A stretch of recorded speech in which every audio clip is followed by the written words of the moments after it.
7 मई 1945 जब जर्मनी ने आत्मसमर्पण किया था विश्व युद्ध में, तो दुनिया को लगा ये शायद इस वर्ष की सबसे बड़ी खबर होगी, परंतु दुनिया इस खबर से बेखबर थी कि अमेरिका ओपेनहाइमर द्वारा निर्मित परमाणु बम का परीक्षण 16 जुलाई 1945 को करने वाला था। इसके कुछ ही दिनों बाद अमेरिका ने 6 अगस्त और 9 अगस्त को इसी परमाणु बम का प्रयोग जापान के हिरोशिमा और नागासाकी पे किया, और इन दो घटनाक्रमों ने दुनिया को तो स्तब्ध कर ही दिया था, साथ ही साथ इस परमाणु बम के जनक ओपेनहाइमर को भीतर से तोड़ दिया था। इस परीक्षण के बाद ओपेनहाइमर ने गीता का एक बहुचर्चित श्लोक कहा था, I am become a death, I am become a world destroyer. ऐसा उन्होंने इसलिए कहा था क्योंकि इस प्रयोग के जो परिणाम थे वो उनके उम्मीद से कहीं ज्यादा थे। उन्होंने सोचा वो मानव जीवन के लिए विशाप न बन जाए भविष्य में। तो चलिए परमाणु बम की असली कहानी जानते हैं इस वीडियो में।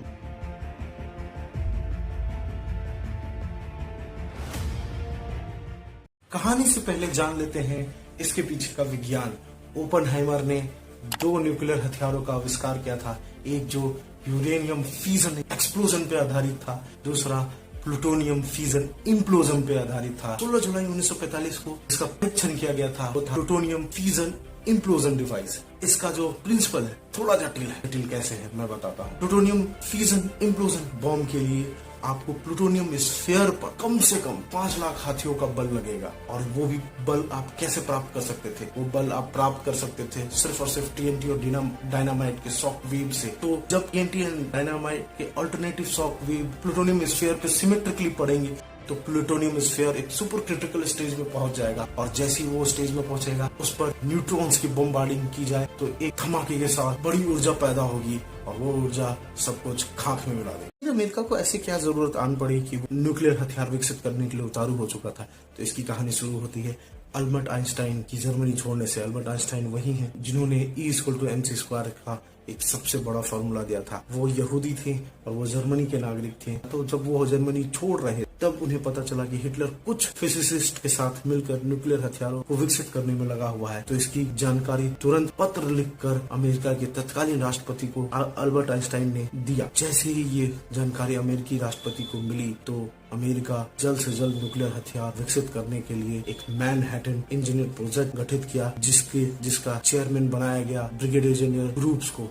और अब आगे वीडियो में हम जानेंगे कैसे ग्रुप्स ने ओपेनहाइमर को हायर किया और ओपेनहाइमर को न्यूक्लियर हथियारों का हेड बनाकर इसका विकास किया। चलिए अब जान लेते हैं अमेरिका में न्यूक्लियर हथियारों की बनाने की जो जर्नी थी वो कैसी थी। तो मैनहट्टन प्रोजेक्ट जो डेवलप करा गया था वो तो सिर्फ एक छलावा था। उस प्रोजेक्ट में सिर्फ फिसाइल मटेरियल यानी यूरेनियम और प्लूटोनियम विकसित करना था। असली खेल तो कहीं और चल रहा था।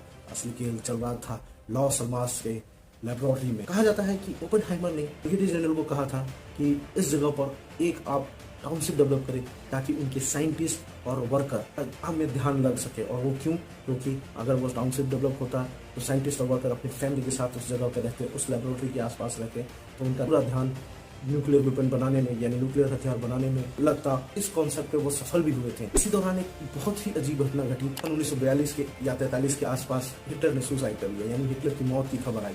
तो लोगों ने सोचा अब तो जर्मनी सरेंडर कर देगा और न्यूक्लियर हथियारों की जरूरत नहीं पड़ेगी, लेकिन फिर भी अमेरिका ने न्यूक्लियर हथियार बनाए। हम जानेंगे आखिर क्यों अमेरिका ने फिर भी न्यूक्लियर हथियार बनाए। चलिए जानते हैं आखिर क्यों अमेरिका ने हिटलर के मौत की खबर के बावजूद भी न्यूक्लियर हथियार बनाना नहीं रोका। क्यों? उसका सबसे बड़ा रीजन है क्योंकि इस हथियार को बनाने में अब तक $2 मिलियन खर्च हो चुके थे। और दूसरा सबसे बड़ा रीजन है, भले जर्मनी हथियार डाल दिया हो, भले जर्मनी सरेंडर करने वाला हो, लेकिन जापान के मंसूबे अभी वैसे ही थे जैसे जर्मनी के थे। वो भी अपने आप को विश्व विजेता घोषित करने में लगा हुआ था और लगातार वर्ल्ड वॉर में त्रासदी फैला रहा था। जापान को रोकने के लिए अमेरिका ने न्यूक्लियर हथियारों का विकास नहीं रोका और ये हथियार बनाए। तो अब हम आगे जानेंगे आखिर इन हथियारों का प्रभाव क्या पड़ा हमारे समाज पे, जापान पे, दुनिया पे।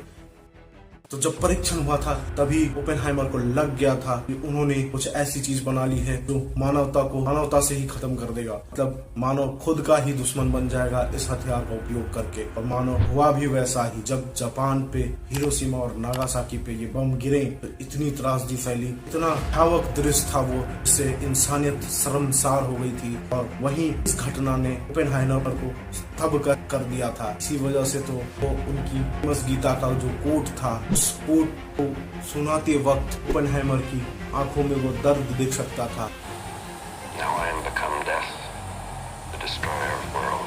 ओपेनहाइमर ने तब ठान लिया कि आज के बाद वो किसी भी न्यूक्लियर हथियारों के विकास में अपना योगदान नहीं देंगे। ओपेनहाइमर की मृत्यु कैंसर से। और हम अब आगे आप पर छोड़ देते हैं कि क्या ओपेनहाइमर एक हीरो थे या विलेन। प्रत्येक शनिवार और रविवार ऐसी वीडियो हम लाते रहेंगे। अगर आपको हमारा काम अच्छा लग रहा है तो लाइक, सब्सक्राइब और शेयर कीजिए, जो आपके लिए फ्री है। हमें और भी ऐसी वीडियो बनाने में प्रेरित करेगा।